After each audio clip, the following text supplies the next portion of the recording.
अस्सलाम वालेकुम नाजरीन, में गुफरान बिन याकूब कासमी। दारुल उलूम देवबंद में तालीमी उमूर से मुतालिक अहम फैसले लिए गए।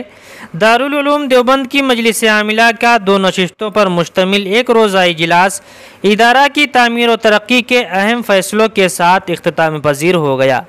इजलास में दारुल उलूम देवबंद के मोहतमीम व शेखुल हदीस हज़रत मौलाना मुफ्ती अबुल कासिम नोमानी, सदरुल मुदर्रिसीन मौलाना सैयद अरशद मदनी के अलावा रुकन पार्लियामेंट मौलाना बदरुद्दीन अजमल, मुफ्ती मोहम्मद इस्माइल मालेगांव, मौलाना रहमतुल्लाह कश्मीरी, मौलाना अनवारुर रहमान बिजनौरी, मौलाना महमूद राजस्थानी शरीक हुए।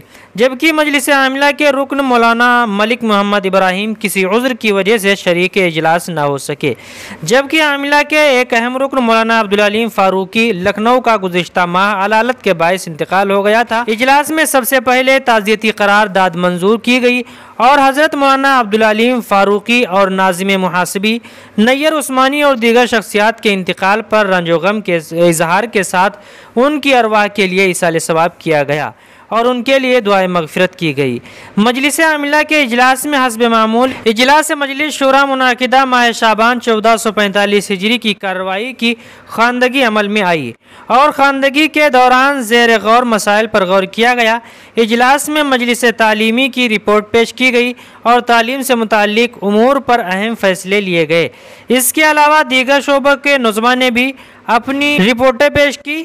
इजलास में दारुल उलूम देवबंद के तामीरी और इंतज़ामी उमूर पर भी गौर खोज हुआ और ज़रूरी फैसले लिए गए। इस दौरान नए तालीमी साल के आगाज़ के सिलसिले में मुत्तफ़िक तौर पर कुछ नए ज़ाब्तों को मंजूरी दी गई। असातिज़ा की तकर्रुरी इंतज़ामी उमूर को मज़ीद बेहतर बनाने और शदीद गर्मी में तलबा और असातिज़ा को बेहतर सहूलियात फ़राहम करने के मुताल्लिक फ़ैसले लिए गए। अलग़र्ज़ अहम तालीमी और इंतज़ामी तजावीज़ की मंजूरी और मुल्क व मिल्लत के लिए दुआओं के साथ मजलिस आमिला का इजलास बखैर व खूबी इख्तिताम पज़ीर हुआ।